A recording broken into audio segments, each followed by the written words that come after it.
The Ryder Cup at Bethpage Black was a roller coaster that started flat and finished electric. After 2 dull days, Sunday finally delivered the drama that makes this event so special. For a while, it even felt like the Americans might pull off the impossible, momentum sweeping across the board, the crowd roaring with belief. But Europe, once again, proved too strong. No player embodied the magic of this Ryder Cup more than Shane Lowry. The Irishman has always worn his heart on his sleeve, and his birdie at the 18th gave him a moment that rivals even his Open triumph at Royal Portrush. For Lowry, this wasn't just golf.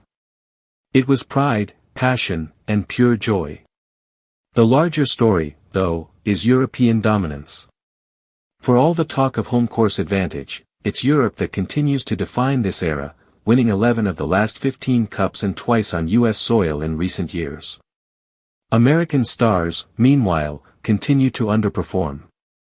The records of Tiger, Phil, Spieth, even Scotty, stand in stark contrast to Europe's warriors, Poulter, Garcia, Rory, Rahm, Fleetwood, players who thrive in the Ryder Cup cauldron.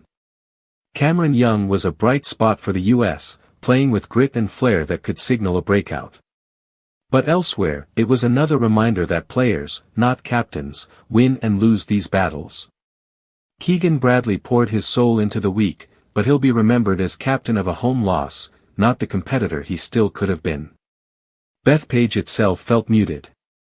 Gone was the brutal rough that defines the black course, replaced with soft greens and forgiving setups that dulled the edge. Even the crowd, often a defining character in Ryder Cups, was more nasty than passionate, more vulgar than creative. The chants lacked the charm of Europe's sing-song humor, and at times the atmosphere turned sour. Still, the Ryder Cup remains golf's greatest show.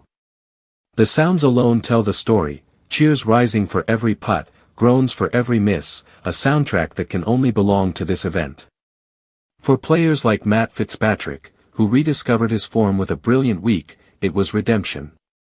For veterans like Justin Rose, it was proof that data never tells the full story. When the stakes are highest, experience and willpower can still shine through. And as the Cup heads to Ireland in 2027, the questions linger. Can the Americans finally win on the road for the first time since 1993? Or will Europe's unstoppable force continue its reign?